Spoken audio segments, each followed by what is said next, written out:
पाकिस्तान अपना पहला one day match भी हार गया है। वो जो रिजवान साहब हमें कहते थे कि जनाब या तो विन है या फिर लर्न है, भाईजान आप लर्न क्या कर रहे हैं?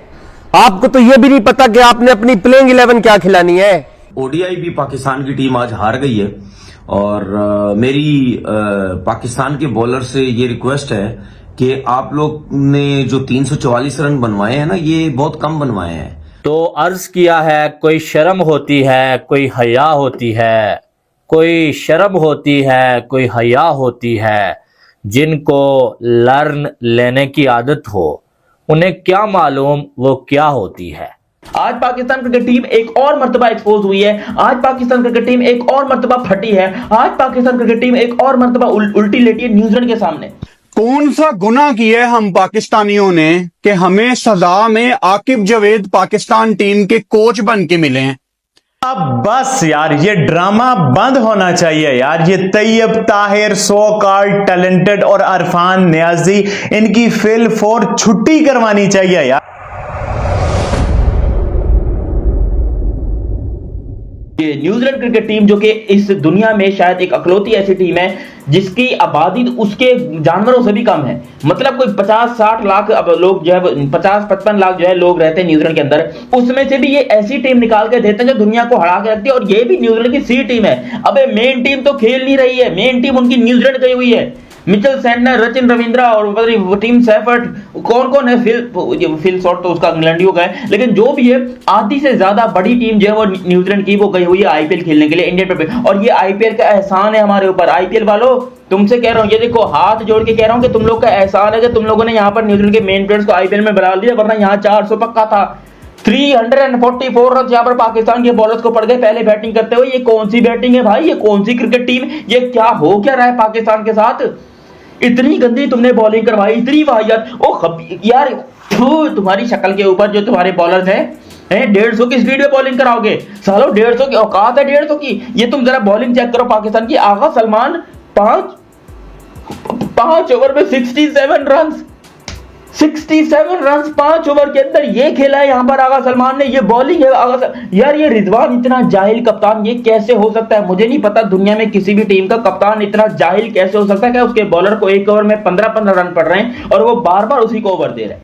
344 पाकिस्तान की ये जो प्लेइंग 11 बनती है, ये कौन सा नशा करते हैं आकिब जावेद? करते क्या है कि ऐसी प्लेइंग 11 आपको मिलती है कि पाकिस्तान का बच्चा उठ के कहता है कि यार यहां तो शायद एक बॉलर शॉर्ट नहीं है, नहीं यार 2 बॉलर शॉर्ट है, नहीं यार स्पिनर होना चाहिए था।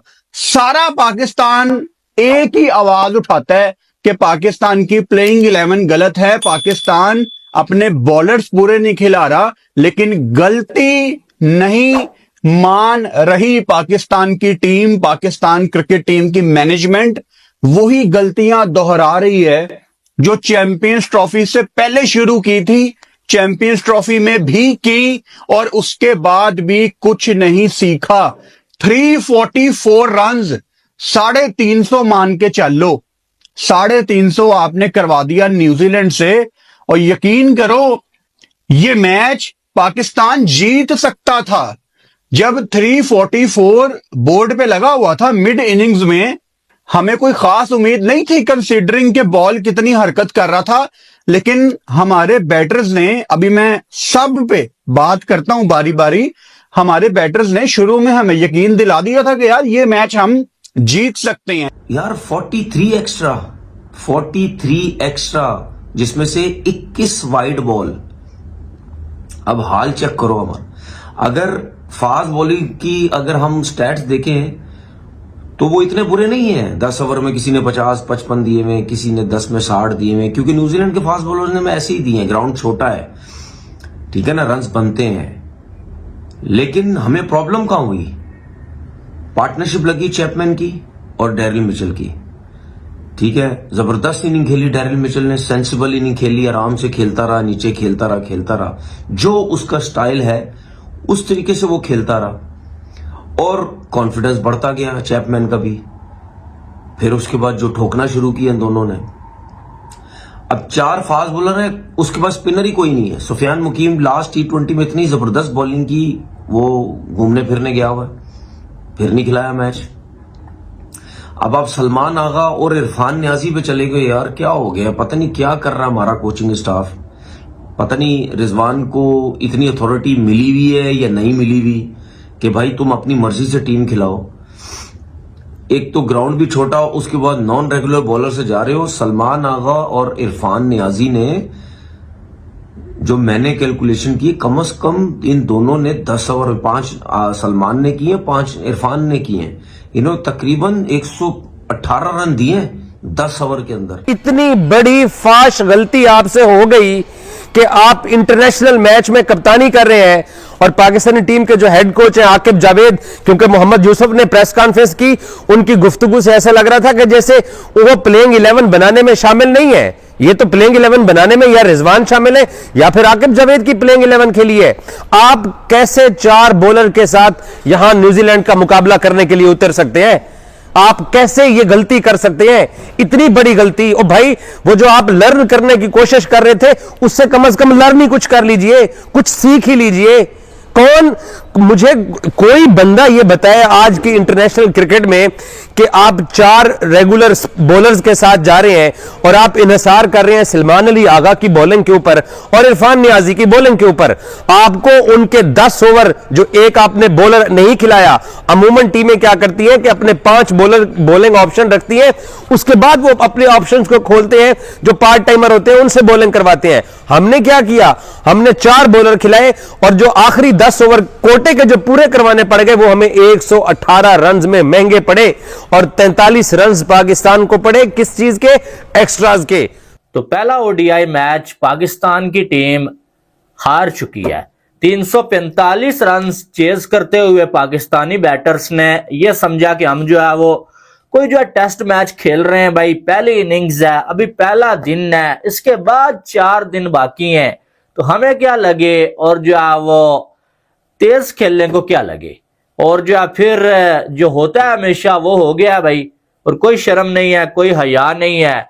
और आज के मैच में आप अगर बात करें ना, तो आपकी बॉलिंग ही थर्ड क्लास हुई है, आपकी बॉलिंग थर्ड क्लास हुई है, आपकी टीम सिलेक्शन थर्ड क्लास थी। आपके थर्ड क्लास कोचेज ने जो है वो एक बार फिर से इस चीज का सबूत दिया कि भाई हम थर्ड क्लास थे और थर्ड क्लास हैं, हमें कख भी पता नहीं चलता है। न्यूजीलैंड ने पहले बैटिंग करते हुए 344 मारे भाई, 9 विकेटों के नुकसान में 50 ओवर्स में।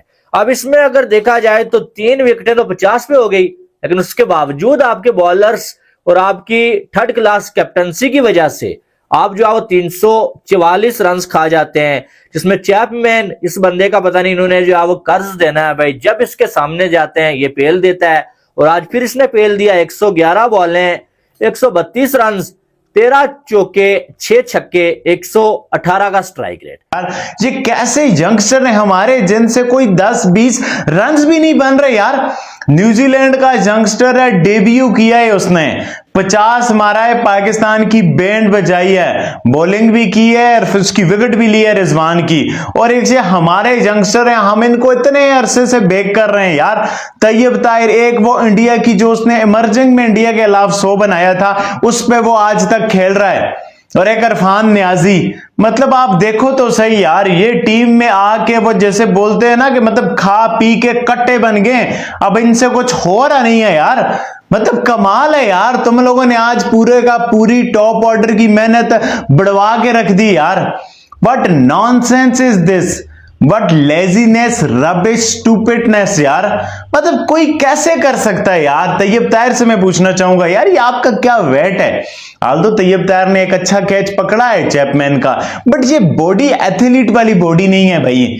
आप मतलब आपसे डाइव नहीं लगाई जा रही। जो बंदा क्लोज सिंगल लेता है उसका सबसे पहला ये होता है ना कि मैं डाइव लगाऊंगा, मतलब मैं डाइव लगाऊंगा, वो रेडी होता है उसके लिए। बट तैयब ताहिर साहब, इनसे इतने क्रूशियल स्टेज पर डाइव नहीं लगी। इन लोग को शर्म नहीं आ रही कि भाई थोड़ी बहुत अच्छी बॉलिंग कर ले। पाकिस्तान की इज्जत का सवाल है, शलवार उतरी हुई है। T20 में हम 4-1 से हार के बैठे हैं, ओडीआई में हम पहला मैच हार गए। उससे पहले अगर देखोगे तो पाकिस्तान 11 में से सिर्फ 1 मैच जीता न्यूजीलैंड से। कुछ भी बिलीव कि 11 में से 11 मैचेस में से सिर्फ 1 मैच पाकिस्तान जीता है न्यूजीलैंड से। ये है औकात न्यूजीलैंड के सामने हमारी। अबे न्यूजीलैंड के पप्पी बन गए हम लोग। न्यूजीलैंड वाले हमको, हमारा यकीन को, हमारा मुंह पकड़ के वो अपना उस पे लगा रहे हैं इस तरीके से पाकिस्तान क्रिकेट टीम एक्सपोज हो रही है और तुम यहाँ पर बार बार हो के इस पाकिस्तान क्रिकेट टीम को सपोर्ट करने बैठ जाते हो रात को 3 बजे। चलो हम बैठते हैं, हमें तो पता होता है ना क्या होना है, हमें यहाँ पर अंदाजा होता है, लेकिन पाकिस्तान क्रिकेट टीम के जो फैंस है, जो नॉर्मल फैंस हैं, भैंस की टांग लाना था तुम लोग के ऊपर। हमें पहले देखो एक्सपेक्टेशन थी, मैं यहाँ पर बैठा था, मैं एक्सपेक्ट करके बैठा था कि भाई पाकिस्तान पिलेगा और बड़े गंदे तरीके से पिलेगा। लेकिन कुछ लोग हैं दोगले जो मेरे कमेंट सेक्शन में आके कहते हैं कि नहीं जी देखना बाबर थोड़े से और बनवाते, 400 रन बनवाते, 450 रन बनवाते, क्योंकि वो पागल के बच्चे ना, वो हमारे जो बैट्समैन हैं वो पागल हैं, वो बस अब उनको 400 रन करके दो, 450 वो चेस कर लेंगे, ठीक है ना। मतलब यानी कोई अक्ल समझ नहीं, कोई बेतुकी बॉलिंग, मतलब यानी 50 रन पे 3 आउट हुए हैं, 10 ओवर में कोई 70 कुछ रन है, रन ही नहीं है। चैपमैन का कैच छोड़ दिया सलमान आगा ने स्लिप में 5 रन पे, उसके बाद उसने वही 100 कर दिया। मतलब चैपमैन नहीं संभाला जा रहा हम लोगों से। और रात को 3 बजे से मैच स्टार्ट हुआ है, अभी खत्म हुआ है, 7-7 8-8 घंटे मैच देखो इनके लिए। आकिब जावेद को कोई शर्म कोई हया नहीं आई कि मैं सुफियान मुकीम को क्यों नहीं खिला रहा हूं, आखिर वजह क्या है? मैंने उसे बिठा दिया वापस एक मैच खिला के। शादाब को तुमने 5 के 5 मैचेस खिला दिए उल्लू के पट्टे, लेकिन सुफियान मुकीम को एक मैच खिला के तुमने बिठा दिया। तुम्हारे अंदर कोई शर्म बाकी है या नहीं है? ये सवाल पूरा पाकिस्तान इससे पूछे कि भाई शर्म है तुम्हारे अंदर कि सुफियान मुकीम की क्या गलती है, तुमने उसे नहीं खिलाया। ओडीआई में तुमने सारे रेलू कट्टे डाल दिए, लेकिन साहबजादा फरहान को तुमने नहीं खिलाया जो डोमेस्टिक में रिकॉर्ड्स बना रहा है। बकवास किस्म की कोचिंग जो लगा के रखी हुई और टीम का जो है वो बेड़ा गर्क कर दिया है इस बंदे ने। रिजवान, ये एक सच है, मैं बार बार बताता हूं कि मैं नहीं चाहता था कि मोहम्मद रिजवान पाकिस्तान का कप्तान बने, उसकी बहुत ज्यादा वजूहात हैं, लेकिन रिजवान ने as a captain specially ODI format में अभी तक बहुत अच्छी कप्तानी की है। सो मेरी ओपिनियन रिजवान के बारे में क्या है वो मैटर नहीं करती। सच ये है कि रिजवान ने वनडे में अच्छी कप्तानी की है ज्यादातर। ये टीम, ये प्लेइंग 11, मेरा दिल मेरा दिमाग नहीं मानता कि मोहम्मद रिजवान ये प्लेइंग 11 बना रहे हैं। देखो हम ना पाकिस्तान सुपर लीग का एक एक मैच देखते हैं, हमने रिजवान की चालाकियां, उसकी कप्तानी में उसकी फुर्तियां हमने नोट की हुई हैं। है वो स्मार्ट, उसकी फील्ड प्लेसमेंट, उसके चेंजेस, उसका प्रेशर डालना, उसका फुर्तीलापन। रिजवान एक स्मार्ट कप्तान है और वो लगातार ऐसे ब्लंडर कर रहा है कि मैदान में, ग्राउंड में पूरे बॉलर ही नहीं है। 43 एक्स्ट्राज, पता नहीं किस, मैं तो गिनती करके भूल गया हूं कि उसमें वाइड कितने थे, और वाइड के अलावा उसके अंदर जो इन लोगों ने वाइड के साथ साथ जो नो बॉल किए और जो फिर इन्होंने 22 के रन दिए हैं, 43 एक्स्ट्रा और 118 रन जो पाकिस्तान के कोटे के जो हमारे गए हैं। कितने टोटल स्कोर बनता है? 161, और हमें टारगेट कितना मिला है? हमें 344 उन्होंने हमारे खिलाफ किया है। जब आपको यहां पर मिडिल ओवर्स के अंदर उनकी पार्टनरशिप बिल्ड हो रही थी, तब हमने क्या किया? आपको पता भी था कि आगे जाके आपको प्रॉब्लम होगी। हमने वो कोटे के जो 10 ओवर थे वो हमने निकालने की कोशिश नहीं की है, वो हम उनको 38, 36, उसके बाद फिर 42, 43 तक हम उनको लेके चलाते रहे, तब जाकर उन्होंने हमें मार मार के हमारा दुम्बा बना दिया और हम हार गए हैं। समझ आ गई जो मैंने आपको समझाया है?